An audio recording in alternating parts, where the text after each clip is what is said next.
So we are back on the tail end of the F35, and I'm gonna attach the nose cone, the tail cone.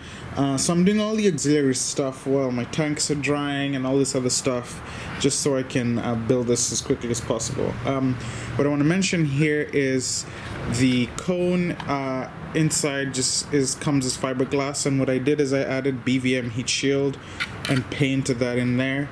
And it's not so much to protect the tail cone from the heat, because the pipe will do that really well, but it is because I am going to put this guy in there, an Afterburner light. And so what I want to do is have a color that will really reflect that Afterburner, and so with the pipe sitting in the middle and the white all around, that should really make this pop. So I am going to be using the Zycoy Afterburner light and light controller. It's just what I had lying around, and so I'm going to epoxy this this light ring in here, and then we're going to mount the tail cone in place. So the tail cone mounts to the jet using 4 wood screws, and I see there's an arrow up here. I think that points to up, and I know that because it's the only one that has a decal that says no step, and nothing else around it does. So I'm assuming that spot goes in the top. So I'm gonna go get my screws from RTL Fasteners, and we're gonna mount that. But first, I guess I'll scuff I'll take off some of this BVM heat shield, and then because I want to epoxy that right there, sort of like that.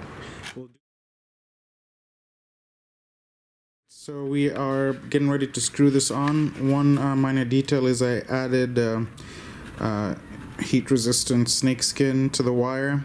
I'm not sure this will be necessary. The reason I say that is because heat tends to rise, and there's a pipe here, but I'd rather be safe rather than sorry. So I'm just gonna go mount it. I've already started threading in 2 of my screws. You can see I'm poking out. That's one. There's a second one. We're gonna attach this and move on. Just like that, 4 screws. You can see one down here. The tail cone is attached. I will say that on the back of the Afterburner LED light, right on the back side, is where I epoxied that to the wood former. So we're good there.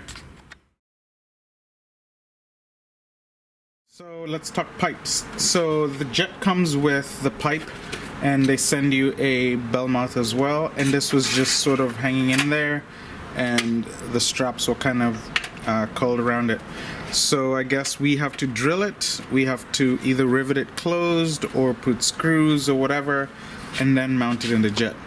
So what I think I'm gonna do, I don't have a tool to rivet with, but I think I'm gonna put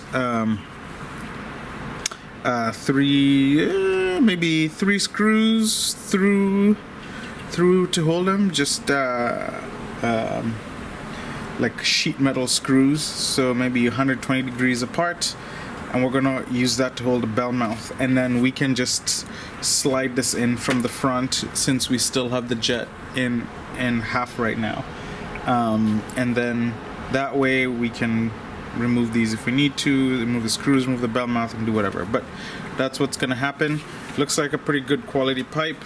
I have no complaints. Right, so bell mouth has been attached. I used 2 2.6 by 5 wood screws, well, 3 of them at 120 degrees apart, and you can see they come through just fine.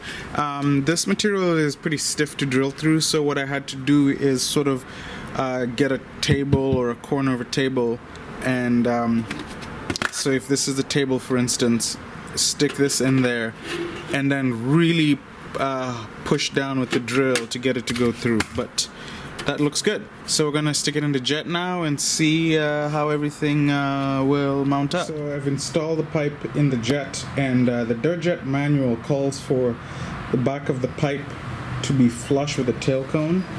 And when I do that, this is pretty good. I mean, I'm pretty happy with that. Sticking out just the right amount,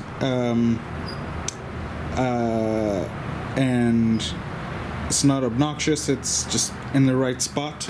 When I do that, it works out that the end or the bell mouth is almost pretty much flush with this bulkhead. So I'm gonna mount that as is. Obviously you need to make that work with your turbine. I'm gonna be using a Zykoy 120 in here, and I think it'll fit just fine. So I'm gonna mount this up. I'm gonna bend these arms right here and then trim them off as needed, and we'll call that pretty much ready. So that looks pretty amazing so far.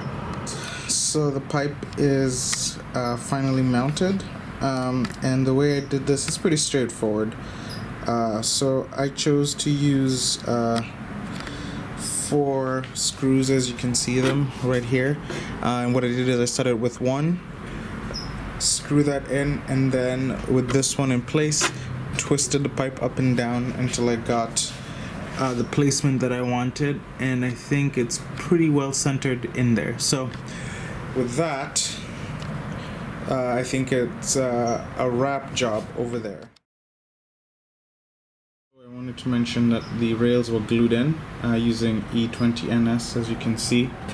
Those just come in your kit, in your hardware kit. So those rails are supplied by Derjet. This is what it looks like from the back end. That pipe looks perfectly centered, and the afterburner is just perfectly sitting around it. So I'm super excited. The diameter of the afterburner, I think it was like a 90 millimeter or 100 millimeter diameter on the inside, so that it fits around this pipe just fine. Now that I've finished putting all my wiring in place, I can finalize the pipe placement. And check this out. We have the Zykoy afterburner LED ring, and it's looking amazing. Oh, that just looks so good. So good. This was, in my opinion, a cost-effective afterburner solution, and it looks great. I think it's gonna look really awesome in the air too.